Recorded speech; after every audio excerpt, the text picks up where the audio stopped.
तरफ 90 रेखाएं और 0 डिग्री से ऊपर की तरफ 90 रेखाएं, तो टोटल कितनी हुई 180, और एक अक्षांश रेखा हो जाती है 0 डिग्री, यानी कि इनकी संख्या कितनी होगी 181। लेकिन नहीं, अक्षांश रेखाओं की संख्या 181 नहीं है साथियों। कुछ बुक्स में ये टॉपिक जो है वो गलत दिया हुआ है, तो ध्यान दीजिएगा। क्योंकि ये जो 90 डिग्री उत्तरी और दक्षिणी ध्रुव पर है, ये एक बिंदु की तरह कार्य करती हैं, अर्थात इनको रेखा नहीं माना जाता। तो 90 डिग्री उत्तरी गोलार्ध और 90 डिग्री दक्षिणी गोलार्ध वाली रेखाओं को बिंदु माना गया है, ना कि अक्षांश रेखा। इसलिए दो रेखाएं कम हो जाती हैं। तो कुल अक्षांश रेखाओं की संख्या साथियों कितनी है 179। यही बात करेंगे कुल देशांतर रेखाएं कितनी है धरती पर। तो कुल देशांतर रेखाओं की संख्या साथियों कितनी है 360।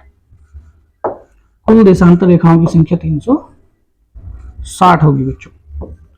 इसके बाद आगे चलते हैं। चूंकि किसी भी स्थान की स्थिति बताने के लिए सबसे ज्यादा इंपॉर्टेंट होती है बच्चों अक्षांश और देशांतर।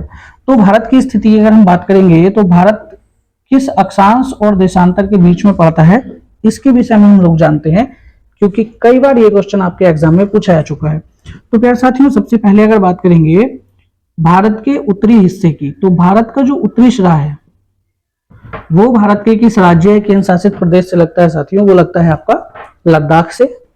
और नीचे की तरफ अगर बात करेंगे तो नीचे है आपका तमिलनाडु। अब ये दोनों रेखाएं जो हैं वो क्षैतिज पड़ी हुई है, यानी कि ये है आपकी अक्षांश रेखाएं। तो भारत किन दो अक्षांश रेखाओं के बीच में स्थित है प्यारे साथियों 8 डिग्री 4 मिनट उत्तरी अक्षांश से 37 डिग्री 6 मिनट उत्तरी अक्षांश। अब बात यह आती है कि अगर ये तो भारत का दक्षिणी हिस्सा है तो हम इसको उत्तरी अक्षांश क्यों लिख रहे हैं, क्योंकि अक्षांश जो है वो बनती हैं 0 डिग्री भूमध्य रेखा के अनुसार। इस 0 डिग्री से ऊपर की तरफ जितनी भी अक्षांश रेखाएं हैं वो सभी उत्तरी अक्षांश कहलाती हैं, और नीचे की तरफ जितनी भी दक्षिणी गोलार्ध की अक्षांश रेखाएं हैं वो सभी कहलाती हैं दक्षिणी अक्षांश। तो इस आधार पर भारत की जो दोनों अक्षांश रेखाएं हैं साथियों, ये आपकी बनती हैं उत्तरी गोलार्ध में। इसलिए 8 डिग्री 4 मिनट भले ही भारत के दक्षिण में, लेकिन इसको 8 डिग्री 4 मिनट उत्तर लिखा जाता है। तो भारत का अक्षांश विस्तार प्यारे साथियों बहुत बहुत इंपॉर्टेंट प्रश्न है, तुरंत छाप लीजिएगा इसको। भारत का अक्षांश विस्तार कितना हुआ 8 डिग्री 4 मिनट उत्तर से 37 डिग्री 6 मिनट उत्तर। अब बच्चों ये जो ऑप्शन जब आपके एग्जाम में आता है क्वेश्चन, तो उसमें यहाँ जो है 8 डिग्री 4 मिनट चूंकि भारत के दक्षिण में है, इसलिए यहाँ वो ऑप्शन में दक्षिण लिख कर देता है, वो अधिकांश बच्चे उसको दक्षिण लगा देते हैं। तो ध्यान रखिएगा, चूंकि भारत उत्तरी गोलार्ध में स्थित है इसलिए इसके दोनों अक्षांश उत्तर में होंगे। इसके बाद प्यारे साथियों बात करेंगे भारत के देशांतरी विस्तार की। तो जो भारत का देशांतरी विस्तार है वो क्या होगा। अब जो देशांतरी विस्तार है वो अंतरराष्ट्रीय मानक रेखा के सापेक्ष चलता है, यानी कि धरती के बिल्कुल बीचों बीच से जाने वाली जो है मानक रेखा है,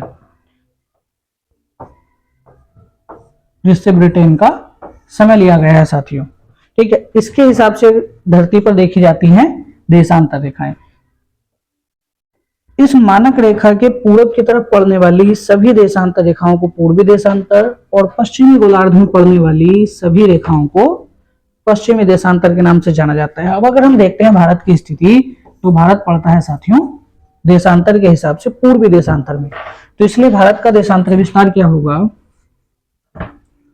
68 डिग्री 7 मिनट पूरब से 97 डिग्री 25 मिनट पूरब। यहां भी बहुत सारा कंफ्यूजन बच्चों को हो जाता है साथियों, क्योंकि 68 डिग्री 7 मिनट जो है वो पाकिस्तान की तरफ से पड़ता है और ये भारत का पश्चिमी हिस्सा है, लेकिन फिर भी हम इसको पूर्वी लिखते हैं जब हम इसका देशांतर विस्तार बताते हैं। क्यों, रीजन क्या है, क्योंकि ये जो है हमारा भारत के दोनों ही किनारे, दोनों ही देशांतर जो है वो पूर्वी गोलार्ध में पड़ते हैं, इसलिए भारत